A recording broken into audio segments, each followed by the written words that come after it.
Hey, what's up? Johnny Wimbrey here. Listen, I want to drop you some quick nuggets. As always, I am committed to making sure that I'm bringing you information, tangible information, practical information. Practical, but just basically means that it's something that you can implement right now. You don't have to study. You don't have to go buy anything. You don't have to, meditate. You can implement it right now. And I'm always committed to making sure that I'm bringing that type of information in my videos of inspiration, motivation, business coaching, relationship coaching, whatever it is. And this one right here, it's one of those ones where you may want to put your seatbelt on. Put your seatbelt on and strap up, because I want to talk about, people who tolerate abusive and painful relationships, painful partnerships. And I want to talk about, why people don't make decisions in the midst of pain. Are you ready?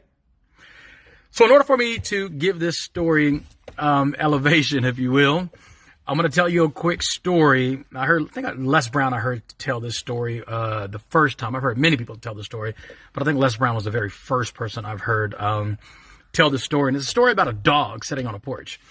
And it was a dog sitting on a porch, and there was this man walking by, and the dog is just howling in pain.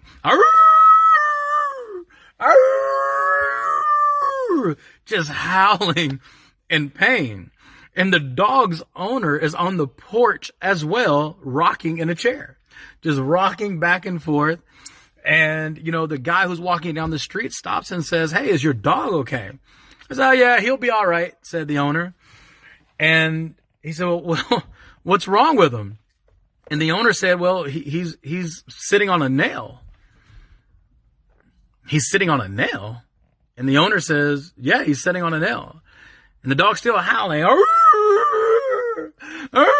just whining and crying and complaining about the pain. And so the guy asked the owner, "Well, why doesn't he just get up and move?" And the owner says, "Well, I guess it just doesn't hurt bad enough. I guess it just doesn't hurt bad enough." There are so many people who are living life like that. You are tolerating relationships. You are tolerating people. You're tolerating businesses. You're tolerating negotiations that you know for a fact are not in your favor. They may be in the favor of the other party, the other individuals, the company, the relationships, whatever it is, but you know for a fact it's not in your favor. But the only reason we will allow people to enter our lives, to stay in our lives, knowing that the other person, the other entity, is winning more than you're winning. And I'm not saying it has to be 50-50. There are some things that you just don't deserve to participate on the level of people who put money up to start a company, or people who put more time and more investment in relationships or business partnerships. Maybe you don't deserve 50-50. There's nothing wrong with that. I have partnerships with people where I am not 50-50. I don't deserve 50-50 because I didn't put up the investment. I didn't put up the risk factor. But it doesn't mean that I'm going to allow you to abuse me. It doesn't mean that I'm going to stick around and allow you to, bring pain in my life. And the only reason that I don't leave is because it doesn't hurt bad enough. How many of you are in relationships right now that's painful for you? It may not even be painful for other people. It may not even be painful with the organization that you're a part of, but it's painful for you. Are you the type of person that's sticking around saying, "Well, it just doesn't hurt bad enough"? Are you that dog sitting on a nail, tolerating the pain? Maybe you're that person that's sitting on a nail in the exact same place that you've been sitting for years, but maybe the nail wasn't exposed several years ago.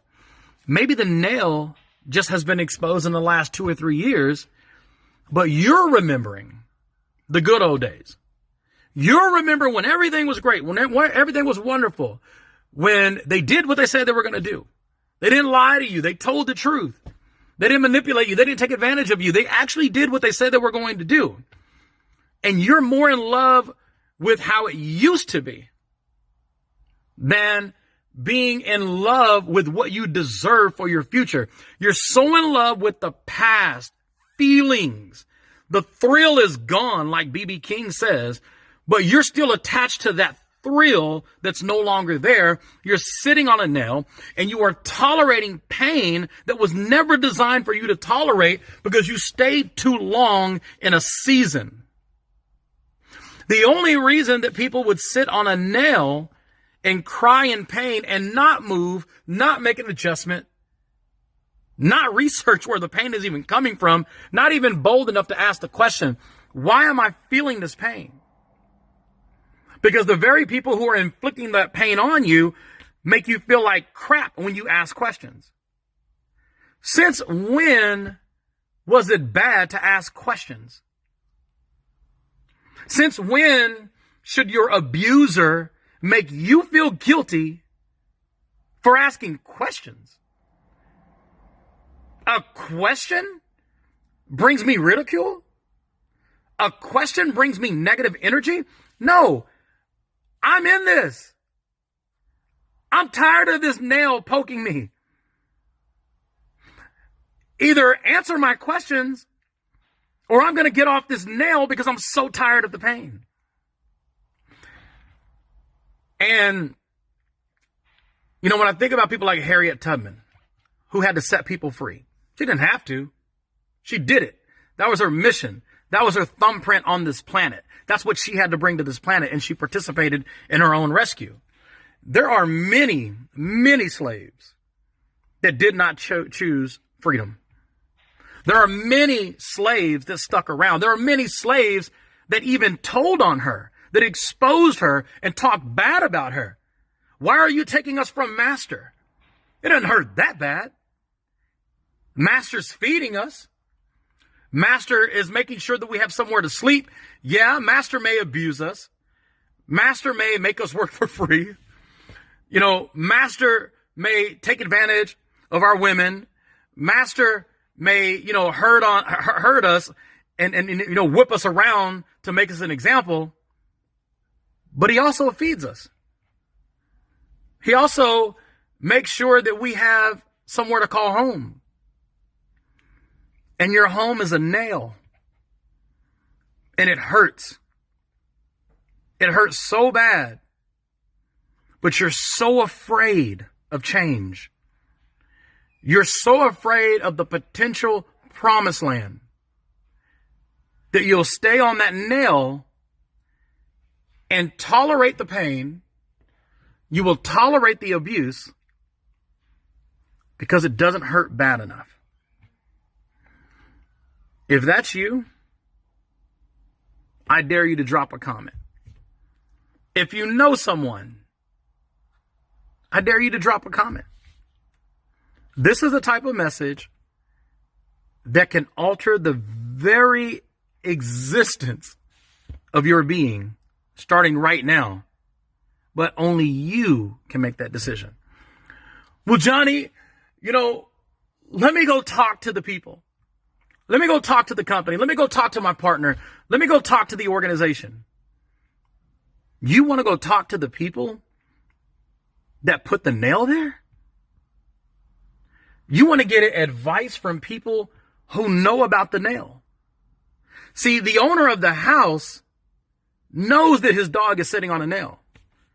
Why would you get advice from the owner when he's probably the one who put the nail there? What you should do is invest in information to get the truth about the pain. Never go to the source that's causing the pain to get the truth. See, I'm a business person. I'm an entrepreneur. I own multiple companies that do business in multiple countries around the world. The people that I do business with, they don't come to me to ask about me. They do their due diligence with a third party. So business people invest in finding the truth.